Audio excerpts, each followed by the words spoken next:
శ్రోతలకు నమస్కారం. ఇవాళ మన కథ ఉత్సవం. రచన సింహప్రసాద్ గారు. గలం జయశ్రీ. ఇది 11వ భాగం అండి.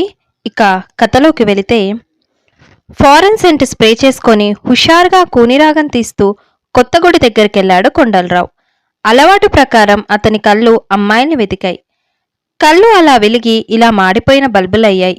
తనని చెంపదెప్ప కొట్టిన అమ్మాయి అక్కడ ఉంది. జనం వైపుగాక నిర్మాణమవుతున్న గుడివైపు వెళ్ళాడు. పనులు పరిశీలించడానికొచ్చినట్టుగా బిల్డప్ ఇస్తూ ఏవేవో ప్రశ్నించాడు. పైపై కబుర్లు చెప్పకపోతే చొక్కా తీసొచ్చి ఓ చేయి వేయండి, మేమో కూలీలం కాదు, శ్రమదానం చేస్తున్నాం అన్నారొకరు. అబ్బే, నా వల్ల కాదు అంటూ వచ్చేసి జనం వైపు వెళ్ళాడు. ఆ అమ్మాయి ఇంకా అక్కడే ఉంది. ఆమె మెడలో కాషాయం రంగు రిబ్బెన్ కనిపించింది. అలాంటిదే మరికొందరి మెడల్లోనూ ఉంది. కర్మ, వీళ్ళంతా వాలంటీర్లు. రేపు దీపావళి గనుక జనం పోటెత్తుతారని వీళ్ళని ఏర్పాటు చేసుంటారు. ముఖం వికారంగా పెట్టుకొని నిట్టూర్చాడు. అంతకంతకు జనం తగ్గుతుండడం గమనించి గబగబా క్యూలోకి ఒక అమ్మాయి వెనక్కి వెళ్ళాడు కొండలరావు. యథాలాపంగా వెళ్ళినట్టు ఆమెకి బాగా దగ్గరగా వెళ్ళాడు. ఆమె తగల్లేదు. తల విదిలించి చూశాడు. ఆమె పక్కకు తప్పుకొని అతనికి దారిచ్చింది. ఆమెను తినేసేలా చూస్తూ ముందుకెళ్లాడు. ముందున్న ఆడవాళ్లు సైతం తప్పుకొని మీరు ముందుకు వెళ్ళండి అన్నట్టు కళ్ళతో సైగ చేశారు. ఇదేం మర్యాదో అర్థం కాలేదు. ఉసూరుమంటూ వెళ్ళి దర్శనం చేసుకున్నాడు. ధర్మడిబ్బి దగ్గర ఆడవాళ్లు మూగి ఉండడం చూసి అటు వెళ్ళాడు. క్షణాల్లో అంతా పక్కకి తప్పుకొని నవ్వారు. అతని మెదడులో ట్యూబ్లైట్ వెలిగింది. చెంపదెప్ప కొట్టిన అమ్మాయి తన గురించి టాంటాం వేసేసిందన్నమాట. తల కొట్టేసినట్టు ఫీలవుతూ విసురుగా వచ్చి కొంచెం దూరంలోని కుర్చీలో కూలబడ్డాడు కొండలరావు. చుట్టూ చూసి ఆ పరిసరాల్లో దాసు లేకపోవడం గమనించి గుడ్డిలో మెల్లా అనుకున్నాడు. ఏంటయ్యా, గుడి ముందు కూర్చొని ముఖం ముటమిటలాడిస్తున్నావు? పక్క కుర్చీలో కూర్చుంటూ అన్నారు సుబ్బారాయుడు. ఏమీ లేదండి, ఊరికే. ఆలయాలకి ఎందుకెళ్తామో తెలుసా? మన అంతఃకరణాన్ని నిర్మలం చేసుకోవడానికి. అందుకు తగిన శక్తి ఇమ్మని భగవంతుణ్ణి ప్రార్థించడానికి. అందుకని గుడిలో కాసేపు కూర్చొని రావాలని చెబుతారు. మన మనస్సుని, భావ పరంపరని పవిత్రం చేసుకుంటే ఇక అంతా ఆనందమే కదటోయ్. చెడు తలంపులు లేనివాడిదేగా ఆనందమంతా. ఏమంటావ్? ఈ ఊర్లో వాళ్ళు భలే చిత్రమైన వాళ్ళు. మనిషి దొరికితే చాలు ఉపన్యాసాలు దంచేస్తారు అనుకుంటూ వెర్రి నవ్వు నవ్వాడు కొండలరావు. ఇంకేంటో విశేషాలు? ఇంకేం లేవండి, వెళ్తానండి. అది ఇంకో ఉపన్యాసానికి ఉపోద్ఘాతమని భయపడి లేచాడు కొండలరావు. దేవుడు ప్రసాదాన్ని మహాప్రసాదం అనుకొని ఆరగించాలి. అంతే తప్ప ఉప్పు తక్కువ, కారం ఎక్కువ అంటూ వంకలు పెట్టకూడదు. అలాగే గుడికి భక్తితో రావాలి తప్ప పక్కచూపులకు రాకూడదు. అర్థమైందనుకుంటాను. జవాబివ్వకుండా వడివడిగా అడుగులేశాడు. ఆ కొరివిదెయ్యం ఊర్లో తన పరువు తీసేసినట్టే ఉందిరా దేవుడా, ఇంక తలెత్తుకొని తిరగడం ఎలారా భగవంతుడా మనస్సులో వాపోతూనే పళ్ళు పటపటమని నూరాడు. ఆ పిల్ల ఎప్పుడైనా తటస్థపడితే ఈ ఊర్లో కాదు, తన టౌన్లో తనేమిటో తన ప్రతాపమేమిటో చూపించాలి. వికృతపు నవ్వు కొండలరావు పెదాల్ని మరింత వికృతం చేసింది. లైట్లు వేసి దండం పెట్టుకొని వీధిలోకెళ్ళి కనిపించినంత మేర చూసి ఆందోళనగా లోపలికొచ్చింది సత్యవతి. పెరట్లో మొక్కల మొదల్లోని గడ్డి పీకి శుభ్రం చేస్తున్న దశరథరామయ్య దగ్గరికెళ్ళింది. దీపాల వేలైపోయింది. కోడలి జాడలేదండి. దీపావళి రేపేనండి. అలా నిమ్మకి నీరెత్తినట్టు కూర్చున్నారేంటి? అబ్బాయేమో ఊరి పనులు నెత్తినేసుకొని తిరుగుతున్నాడు. మీకేమో చీమ కుట్టినట్టు కూడా లేదు. ఎంతమంది ఉన్నా ఇంట్లో మహాలక్ష్మి లాంటి కోడలు లేకపోతే ఇంకేం పండగ చెప్పండి? నన్నేం చేయమంటావు చెప్పు? వీడు పిలిస్తే వస్తానంటుంది మహి. పిలవమని మొత్తుకుంటున్నా వీడు వినడం లేదు నిస్పృహగా అన్నారు. నాకు తెలియక అడుగుతాను, మరీ అంత పంతాలేంటండి? ఒక్కోసారి తెగేదాకా లాగుతారేమోనని భయమేస్తోంది. ఏంటన్నారు? కలవరపడుతూ అడిగింది. కంగారు పడ్డాడు. ఎందుకిలా ఇద్దరూ చెరో చెట్టెక్కి దిగిరామంటూ కూర్చున్నారో అర్థం కావడం లేదు. పిల్లల గురించి గాని, వాళ్ళ చదువులు పోతున్నాయని గాని ఇద్దరూ ఆలోచించడం లేదంటే ఏమనుకోవాలి? నీరసంగా చూసి పక్కన ఉన్న గాదెమెట్ల మీద చతికిలబడింది సత్యవతి. అసలేం జరిగిందంటారు? ఎందుకనో ఇద్దరూ దాటవేస్తున్నారు. వాళ్ళు దాటవేస్తున్నారా, మీరు దాస్తున్నారా? నాకు తెలిస్తే నీకెందుకు చెప్పను చెప్పు. ఏమోనండి, పండక్కి కోడలు రాకపోతే నలుగురు నాలుగు రకాలుగా చెప్పుకుంటారు. కుటుంబ పరువు మర్యాదలు మసిబారతాయేమోనని భయంగా ఉంది. అక్కడేవో పూజలు వ్రతాలు మొక్కుకుందని చెబుదాంలేవే. మరి ఇన్నాళ్ళ విజయ్కేదో అనుమానమొచ్చి గుచ్చి అడుగుతోంది. దానికి ఏమాత్రం ఉప్పందినా మన పరువుకి నిప్పు పెట్టేస్తుంది. ఆవగింజంత తెలిసినా దాన్ని తాటికాయంత చేసేస్తుంది. అసలే దాని నోరు పెద్దది. అబ్బాయిని కాకాపడుతూ తిరుగుతోందిలే. వాడుండగా గొడవ చేయదు గాని చేతగాని వాడిలా చేతులు ముడుచుకొని కూర్చోవాల్సి వచ్చినందుకు వేదనగా ఉంది. ఊరందరికీ మంచి చెడ్డలు చెప్పే నేను కొడుకు కోడళ్లకు సయోధ్య కుదుర్చలేకపోతున్నాను బాధగా అన్నారు. విషయం తెలియనప్పుడు మీరు మాత్రం ఏం చేస్తారు చెప్పండి. పాపం పిల్లల మొహాలు చూస్తుంటే కడుపు తరుక్కుపోతోంది. పగలు ఆటల్లో మర్చిపోయినా రాత్రయ్యేసరికి పిక్క మొహాలు పెట్టేస్తున్నారు. చిన్నోడైతే ఒక్కోసారి తల్లి కోసం కన్నీళ్లు పెట్టుకుంటున్నాడు. వీళ్ళని వదిలి ఇన్నాళ్ళు ఆ మహాతల్లి ఎలా ఉండగలిగిందో చూడండి. ఎక్కడో శంకినీ జాతి పిల్లండి. అదిగో అబ్బాయి వస్తున్నాడు. నువ్వెళ్ళి అడుగు. నీ మాటంటే వాడికెంతో గురి. రామారావుకి మంచినీళ్ళిస్తూ, రేపు పండగ, నువ్వెళ్ళి కోడల్ని పిలుచుకురారా, పిల్లలు కూడా బెంగపెట్టుకున్నారు అంది. వాళ్ళని విజయవాడ స్కూల్లో చేరుస్తున్నాను. అన్నీ మాట్లాడాను. పండగ వెళ్ళగానే తీసుకెళ్తాను. అక్కడే హాస్టల్లో ఉంటారు. లబలబలాడిందామే. ఎవ్వరు లేకుండా ఒంటరిగా అక్కడెలా ఉంటారా? ఇక్కడే ఉండనివరా? భీమవరంలో పెద్ద పెద్ద స్కూళ్ళున్నాయి. అన్ని స్కూల్ బస్సులు మనూరు వచ్చి పిల్లల్ని తీసుకెళ్తున్నాయి. ఎంచక్క మన ఇంటి నుంచి రోజూ వెళ్ళి వస్తారు. వాళ్ళని కంటికి రెప్పలా చూసుకునే బాధ్యత మాది కల్పించుకున్నారు దశరథరామయ్య. అమెరికాలో చదివింది వేరు, ఇక్కడి సిలబస్ వేరు. వీళ్ళకి తెలుగు హిందీ అక్షరాలు కూడా నేర్పాలి. ఇంటర్నేషనల్ స్కూల్లో ఇతర దేశాల నుంచి వచ్చి చేరే స్టూడెంట్స్ కోసం ప్రత్యేక ఏర్పాట్లున్నాయి. అందుకనే అక్కడ చేరుస్తున్నాను. నీకెలా బాగుంటుందంటే అలా చెయ్యి. కానీ ముందు కోడల్ని తీసుకురా గట్టిగానే అంది సత్యవతి. మహీ రాదు, తన ఊసెత్తొద్దు. కొడుకు మాటలకు మొదలు తెగిన మానులయ్యారు దశరథరామయ్య దంపతులు. గ్రామ రైతులతో సమావేశమయ్యాడు రామారావు. ఈసారి వారి సంఖ్య 21కి పెరిగింది. అంతా ఉత్సాహంగా ఉన్నారు. నూతనోత్తేజం వారి ముఖాల్లో చిందులు తొక్కుతోంది. ఏదో సాధించబోతున్నారని ముందే తెలిసినట్టు ఎంతో ధీమాగా ఉన్నారు. ఈ వారం రోజుల్లో మేం సేకరించిన విషయాలు మీకు వివరిస్తాను. మేము బహుళజాతి సంస్థల్ని, సూపర్ మార్కెట్లని చూసి వారి ప్రతినిధులతో మాట్లాడాం. పండ్లకు, కూరగాయలకు, ఆకుకూరలకు అత్యధిక డిమాండ్ ఉంది. అవి నిత్యవసరాలు గనుక రోజూ అవసరమే. తాడేపల్లిగూడెంలో కాయగూరల హోల్సేల్ మార్కెట్ ఉందండి ఒకరు చెప్పారు. అదీ తెలిసింది. అక్కడికి సరుకు తీసుకెళ్తే దళారులతో వ్యాపారం చేయాలి. అది వద్దు. తిన్నగా అమ్మకందార్లకే అమ్ముదాం.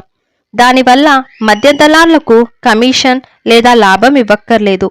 మనం డైరెక్ట్గా వినియోగదారులు ఎవరి దగ్గర నుంచైతే కొంటారో వారికి విక్రయిస్తాం. దానివల్ల మనకు ఎక్కువ రేటు వస్తుంది. మధ్య దళారులు ఉండరు గనక ఒక్కరే లాభం వేసుకుంటారు గనక కొనుగోలుదారులకు తక్కువ ధరకు సరుకు లభిస్తుంది. ఇవాళ రేపో పెద్ద కంపెనీలు కాయగూరలు, అపరాలు, ధాన్యాలు, ఇతర ఆహార పదార్థాలు వగేరాలు డైరెక్ట్గా రైతుల నుంచే, ఉత్పత్తిదారుల నుంచే కొంటున్నారు. మనం ఎంత సరుకు తీసుకుపోయినా కొంటారా? వారికున్న బ్రాంచుల్ని బట్టి, అమ్మకాల్ని బట్టి సగటున రోజుకెన్ని క్వింటాల సరుకు అవసరమవుతుందో అంచనా వేసి మనకు చెబుతామన్నారు. అందులో మనం ఎంత సప్లై చేయగలమో అంతకు ఒప్పందం చేసుకుంటాం. రేటు ముందే మాట్లాడుకుంటాం గనుక ధరల హెచ్చుతగ్గుల ప్రభావం మన మీద పడదు. కానీ మనమంతా 1-2 రకాల పంటలుగాక వీలైనన్ని ఎక్కువ రకాలు పండించాలి. కంటిన్యూగా సరుకు సప్లై చేసేలా మనం ప్లాన్ చేసుకోవాలి. అంటే అవి పంటకొచ్చే సమయాన్ని బట్టి ముందు వెనకలుగా విత్తాల్సి ఉంటుంది. అంతా కలిసి అన్ని రకాలను రోజు 1-2 ట్రక్కుల్లో పంపించొచ్చు. ఎక్కువ పంట పంపించగలిగితే ఒకరికన్నా ఎక్కువ మందితో సరుకు సప్లైకి అగ్రిమెంట్ చేసుకోవచ్చు. మనమంతా ఒక సంఘంగా ఏర్పడి ఆ లెక్కలన్నీ ఇక్కడే చూసుకోవాలి. ఇది బాగానే ఉంది గాని అన్ని రకాలు మన భూముల్లో పండుతాయా? లక్ష్మణరావు సందేహం వెల్లిబుచ్చాడు. మనది డెల్టా భూమి. మనవి సారవంతమైన నేలలు. నీటి వసతి పుష్కలంగా ఉంది. అవసరమైతే వేసవిలో బోరు నీటిని ఉపయోగించుకోవచ్చు. ముఖ్య పంటల మధ్యలో అంతర్గత పంటల్ని పండించాలి. మాకు ఒక పెద్ద రైతు పరిచయమయ్యాడు. ఒకసారి మనమంతా వెళ్ళి అతడెలా పండిస్తున్నాడో చూసి వద్దాంలేండి. అతడు అరటి, కంద ఎక్కువగా వేస్తాడట. అంతర్సాగుగా కరపెండలం, బీర, బెండ, దోస, పుచ్చకాయ, క్యాబేజీ, కాలీఫ్లవర్ లాంటి 18 రకాల పంటలు సీజన్ని బట్టి వేస్తాడట. దానివల్ల 365 రోజులు పొలం కలకల్లాడుతూనే ఉంటుంది. ఆదాయం వస్తూనే ఉంటుంది. పెట్టుబడి తక్కువే. అలాగే చిరుధాన్యాలు పండించొచ్చు అన్నాడు రామారావు. అలా పండించడానికి నేను సిద్ధంగా ఉన్నాను రాము. గంగాధరం ముందుకొచ్చాడు. మిగతా వాళ్ళు సరేనన్నారు. సార్వా పంట కోయగానే జనవరిలో ఈ పంటలు ప్రారంభిద్దాం. ఎవరెవరు ఏ ఏ పంటలు వేయాలి, విత్తనాలు ఎక్కడి నుంచి తేవాలి, అందుకు తగ్గట్టుగా భూమిని ఎలా సిద్ధం చేయాలి వగేరాలన్నీ మనం డిస్కస్ చేసుకొని ఒక ప్లాన్ తయారు చేద్దాం. అన్ని రోజులు పంటని అందించగలిగేలాను మార్కెట్ అవసరాలను పరిగణలోకి తీసుకుందాం. దానిని బట్టి దిగుమతిని అంచనా వేసి కొనుగోలు సంస్థలతో ఒప్పందం చేసుకుందాం. 1-2 సంవత్సరాలు కాస్త తడబడినా ఆ తర్వాత రాటుదేలిపోతాం. పక్కా ప్రణాళికతో ముందుకెళ్ళిపోవచ్చు. రామారావు మాటల మీద అందరికీ విశ్వాసం కలిగింది. మేం రెడీ అంటే మేం రెడీ అన్నారు. ఇంకో ముఖ్య సంగతి కూడా మీకు చెప్పాలి. ఇప్పుడు జనం ఆర్గానిక్ పంటల వైపు మొగ్గు చూపుతున్నారు. ఎక్కువ ధర చెల్లించడానికి సిద్ధపడుతున్నారు. మనం కూడా అలా పండిద్దాం. ఆర్గానిక్ పంటలంటే ఎరువులు, పురుగుమందులు వాడకుండా పండించాలి. రసాయనిక ఎరువులేసి పండించిన పంటలంటే చాలా రకాల అనారోగ్యాలు వస్తున్నాయని పరిశోధనలో వెల్లడైంది. ఆ సంగతులు జనానికి తెలిసాయి. ఇప్పుడు ప్రపంచమంతటా ఈ ధోరణి ఊపందుకుంటోంది. ఎరువేయకపోతే ఏపుగా పెరగవు, పురుగుమందు కొట్టకపోతే చీడపీడ మనల్ని తినేస్తుంది. భయం వెల్లబుచ్చారొకరు. అలాంటి భయాలొద్దు. చెప్పానుగా, చాలా దేశాల్లో ఎరువులు వేయకుండానే పండిస్తున్నారు. ఈ పంటకి ఎక్కువ రేటు వస్తుందని మర్చిపోవద్దు. ఎరువులు వాడమంటే అర్థం రసాయనిక ఎరువులు వాడమని మాత్రమే. కానీ సేంద్రియ ఎరువులు చక్కగా వాడతాం. నా చిన్నతనంలో వేసవిలో పేడ, పెంట తీసుకెళ్లి పొలంలో వేసేవారు. మట్టి తిరగేస్తూ దాయపని చేసేవారు. అలాంటివి చేస్తామన్నమాట. ఆవమూత్రంలో రోగనిరోధక శక్తి ఉంది గనుక దాన్ని వాడతాం. వేపరువున వంటివి వాడి తెగుళ్లని నివారించవచ్చు. అలాంటి పురుగుమందులు కూడా ఉన్నాయా? ఆశ్చర్యపోయారొకరు. నిన్నో మొన్నో పేపర్లో ఒక వార్త వచ్చింది. హైదరాబాద్ మున్సిపల్ కార్పొరేషన్ వాళ్ళు దుర్గం చెరువు శుద్ధి కోసం జపాన్లో ఉపయోగించే సాంప్రదాయ సిద్ధ బకాసి బంతుల్ని ఉపయోగిస్తున్నారట. వీటిని ఆవు పేడ, ఎర్రమట్టి, బెల్లం, ఇతర పదార్థాలతో తయారు చేస్తారు. ఈ బంతుల్ని నీటిలో వేస్తే కాలుష్యానికి కారణమయ్యే వైరస్ నశిస్తుంది. నీటిలో ప్రాణవాయువు పెరుగుతుంది. ఇలాంటి పూర్వపు సాంప్రదాయ పద్ధతుల గురించి తెలుసుకొని మనము వినియోగించుకోవచ్చు. కేవలం పండించి అమ్మడం గాక మనమే క్వాలిటీని బట్టి గ్రేడింగ్ చేసి ప్యాకింగ్ చేసి పంపిస్తే మరింత లాభం ఉంటుంది. చాలామందికి పని దొరుకుతుంది. అది అలవాటైతే ఆన్లైన్ ద్వారా ఆర్డర్లు తీసుకొని అమెజాన్, ఫ్లిప్కార్ట్ లాంటి సంస్థల ద్వారా అమ్ముకోవచ్చు. డైరెక్ట్గా పెద్ద పెద్ద అపార్ట్మెంట్ సముదాయాలకి సప్లై చేయవచ్చు. అందరిలోనూ ఉత్సాహం ఎంతగా పెల్లుబిక్కిందంటే అంతా లేచి వచ్చి రామారావుని చుట్టేశారు. ఇవన్నీ మాకు చేతగావు. అలవాటయ్యే వరకు మీరు మాకు అండగా ఉండి మమ్మల్ని నడిపించాలి. మీ తోడుంటే అద్భుతాలు ఆవిష్కరిస్తాం అద్దించారు ముక్త కంఠంతో. ఊహించని పరిణామానికి విస్తుపోయాడతను. ఏం సమాధానమిస్తాడా అని దశరథ రామయ్య చెవి ఒగ్గారు. లీలగా రామారావు మెదడులో కదులుతున్న ఆలోచనలన్నీ ఒక రూపం సంతరించుకోసాగాయి. అమెరికాలో ఆదాయం, సౌకర్యాలు బాగున్నాయని, జీవితం ప్రశాంతంగా సాగుతోందని అక్కడ ఉంటున్నాడు. అవన్నీ ఇక్కడే సమకూరితే తను ఇక్కడికొచ్చేయడానికి అభ్యంతరమేమిటి? ఏదో వ్యాపారం సొంతంగా ప్రారంభించాలని ఈ మధ్య తను ఎక్కువగానే ఆలోచిస్తున్నాడు. అది అమెరికాలో గాక ఇక్కడ సొంత ఊర్లో ప్రారంభిస్తే, సొంత కంపెనీ ఫ్లోట్ చేస్తే కుటుంబానికి, బంధుమిత్రులకి, స్వగ్రామానికి దగ్గరగా ఉండొచ్చు. ఇక్కడి రైతులకి ఊతమివ్వచ్చు. ఊరి రుణం తీర్చుకోవచ్చు. ఆదాయమో గణనీయంగా పెంచుకోవచ్చు. అయిన వాళ్ళ మధ్య హ్యాపీగా జీవించొచ్చు. అంతా బ్రైట్గానే ఉంది, పచ్చగానే కనిపిస్తోంది. కానీ ప్రియదర్శిని ఇక్కడికి వస్తుందా? $1 మిలియన్ ప్రశ్న. ఒక్కసారిగా కల్లోల కెరటం ఉవ్వెత్తున లేచి అతని ముఖాన్ని బలంగా తాకింది. నాకు కొంచెం టైం ఇవ్వండి అన్నాడు రామారావు తడబడుతూ. ఊర్లో సీతారాములు వెలిసినప్పుడు ఎంత సంచలనం పుట్టిందో రామారావు ప్రతిపాదనతో అంతకు రెట్టింపు వచ్చింది. ఎక్కడ చూసినా దాని గురించే చర్చ. ప్రతి ఇంట్లోని ఆడవారు దాని గురించి ఆరా తీస్తూ ఇది మన పిల్లల బతుకుల్ని బాగుచేస్తుందేమో ఆలోచించండి అంటూ ప్రోత్సహిస్తున్నారు. గ్రామ పెద్దలు సుబ్బారాయుడు, వీర్రాజు, సర్పంచ్, మరికొందరు రైతులు దశరథరామయ్య ఇంటికొచ్చారు. మీ అబ్బాయి ఆధునిక వ్యవసాయం, కొత్త తరహా అమ్మకం అంటున్నాడట, అవన్నీ తెలుసుకుందామనొచ్చాం. బాగుంటే మేము చేతులు కలుపుతాం, మిగతా వాళ్ళని లాక్కొస్తాం అన్నాడు సర్పంచ్. శుభ పరిణామం, కూర్చోండి, మా అబ్బాయిని పిలుస్తాను. రామారావుని పిలుచుకొచ్చి పరిచయం చేశారు. నువ్వేం చెప్పావో గాని ఊర్లో ఊహించలేనంత హడావుడి సందడి చేస్తోందయ్యా. మొన్నటి వరకు నిర్జీవంగా పడి ఉన్న ఊరు రాములవారి దయ వల్ల జీవం వచ్చింది. ఇప్పుడు ఈ రాముడి వల్ల చైతన్యం వచ్చేస్తోంది. చూస్తోంటే మా ఊరు అయోధ్యాపురం అయ్యేట్టే ఉంది, ఆనందపురం అయినట్టే ఉంది. చిన్నవాడివైనా నీకు చేతులెత్తి నమస్కరిస్తున్నా.